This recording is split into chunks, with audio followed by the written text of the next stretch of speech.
So from the standpoint of the North American market, opening this facility sort of marks a new chapter of CLOOS. To be able to showcase our products through the Experience Center, the training capacity that we now have is a pretty big shift than historical CLOOS. So the idea is more to be able to be self-reliant here in North America and be able to service, support, produce product, and deliver product to our customers faster, more from a regional level than having to come from Germany.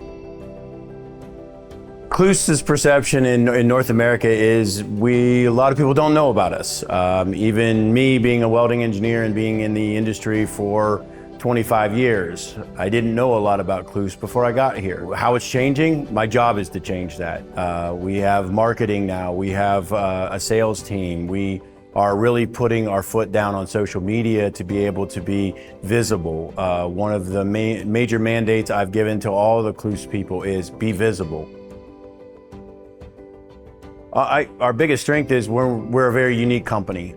We are able to produce welding power supplies, the robot, the workpiece positioners, the robot positioners. We're able to produce our own software, sensors, and we do that as our standard. Customers feel more comfortable having one phone call, and they also feel even more comfortable is that phone call is to the manufacturer of all the components. And we're one of the few companies in the world that can offer that, from small manual power supplies all the way up to multi-million-dollar line automation. I guess our biggest challenge is nobody knows about us. Luckily, one of the greatest things about being here at CLOOS is the products are great. That is not our problem. Our problem is that we just aren't known. So as we continue to go down this path about being visible and really showcase what we can do with this building and with the Experience Center, we will have customers to see what we're capable of doing, and then they will get that product. It's definitely not something that happens today, but it's definitely something that we are invested in for the long term because the products are so good. Really what the goal was in my first 2 years was to sort of level load the bandwidth of people, making sure that we had the right people doing the right things and stop having the people wearing 8 hats. So that has been the goal, and I think I've been pretty successful so far. The building, starting production was always something that we wanted to do. That was more of the 5-year plan, not the first 2-year plan. But we're progressing with that, and so that leaves us a lot of chances to speed up what I wanted to do in the first 5 years.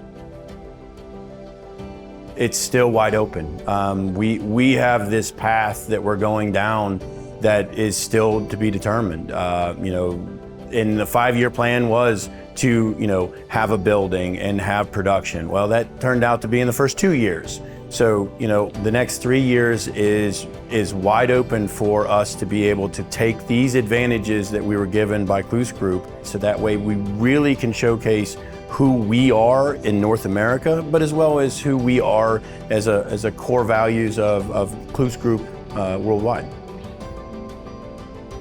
The high-level vision for us is that we want to become a major component in the welding robotic industry. We want to have that name out there. We want people to understand that they want to come to us because they understand of the quality of the product, that the services we can do, and the variety and bandwidth of the products that we have. The world's our oyster. At that point, we can figure out what we want to do.